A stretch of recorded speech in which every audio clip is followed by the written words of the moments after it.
আমার সাথে সর্বশেষ গত মাসের 23 তারিখে তার এসপি অফিসের সামনে দেখা। সে আমাকে বলেছিল, বসির ভাই আপনি খুব ভালো লেখেন। আমি বলতো আজকে সেই সহকর্মী দুর্বৃত্তরা হাতে এভাবে আর কত সাংবাদিকের প্রাণ চললে দেশ কাঁপবে। এভাবে আর কত সাংবাদিকের প্রাণ গেলে প্রশাসনের টনক নড়বে।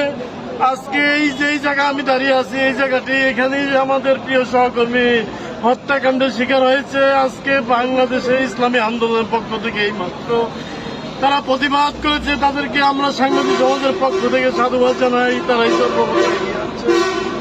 আমরা প্রশাসনের প্রতি দাবি জানাচ্ছি, গাজীপুরের সাংবাদিক সমাজ তুহিন হত্যাকাণ্ড সহ গাজীপুরে ইতিপূর্বে সাংবাদিক একাধিকবার হামলা হয়েছে। আমরা নিরাপদ নই। এই 24শে জুলাই পরে যে গণঅভ্যুত্থানে যে নতুন একটি দেশ হয়েছে, আমরা ভেবেছি গণমাধ্যমের স্বাধীনতা থাকবে, সাধারণ জনগণের নিরাপত্তা থাকবে। আজকে মানুষ নিরাপত্তাহীনতায় ভুগছে। কেন এই নিরাপত্তাহীনতা? প্রশাসন চাইলেই এ ধরনের দুর্বৃত্তায়ন নির্মূল করা সম্ভব। আমরা দাবি করছি অতি দ্রুত এই তুহিন হত্যাকাণ্ডে এবং গতকালকে একজন সাংবাদিক আনোয়ারকে থেতলি ইট দিয়ে নৃশংসভাবে হত্যার চেষ্টা করেছে, সে মৃত্যুর সাথে পাঞ্জা লড়ছে। আমরা চাই এই অপরাধীরা, তারা যদি রাষ্ট্রের কোনো ক্ষমতাসীনদের আশ্রয় প্রশ্রয় হোক না কেন, তারা যত বড় আশ্রয় অধীনে থাকুক না কেন, তাদেরকে দ্রুত গ্রেপ্তার করে দৃষ্টান্ত উদাহরণ করবেন। না হলে গাজীপুরের জনগণ রাস্তায় নামবে। তার প্রমাণ আজকে তৌহিদি জনতা ইসলামী আন্দোলন ঘটনার সাথে সাথে দেখিয়েছে। আমরা সাংবাদিক ঘোষণা দিলাম, দ্রুত গ্রেপ্তার চাই।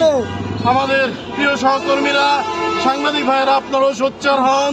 আজকে আমি এই বার্তাই দিচ্ছি আপনাদেরকে, আমরা যদি একতাবদ্ধভাবে আন্দোলন না করি, আজকে তুহিন গেছে, কালকে আমি যাব।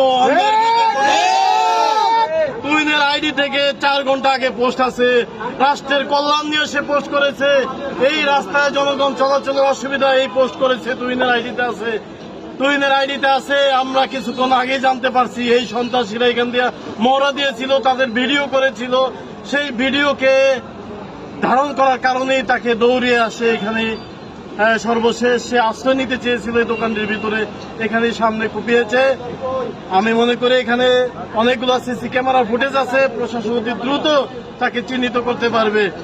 আমরা এই দোষীদের অতি দ্রুত গ্রেপ্তার দাবি জানাচ্ছি। সবাই ভালো থাকবেন, সবাই আমাদের পাশে থাকবেন ইনশাআল্লাহ। আসসালামু আলাইকুম।